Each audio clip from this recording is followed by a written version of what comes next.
Japanese দোকানে এরকম ঘুরতে ঘুরতে যদি আপনার দেশীয় জিনিস পেয়ে ফেলেন তো কি ভালো লাগবে না? আর তার থেকেও ভালো লাগবে যদি বাংলা লেখা দেখেন। দেখতে পাচ্ছেন বাংলাদেশের পতাকা, বাংলাদেশের নাম গণপ্রজাতন্ত্রী লেখা বাংলাদেশ। এখানে জাপানিজ দোকান কিন্তু বাংলাদেশের প্রোডাক্ট পাওয়া যায়, তো দাম অনেক বেশি। আমরা হালালপুর থেকে এই জিনিসগুলো আরও কমে কিনতে পারি।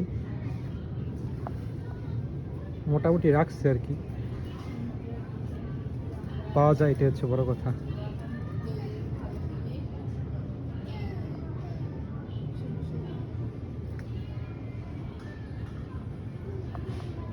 নারিকেলের গুঁড়া,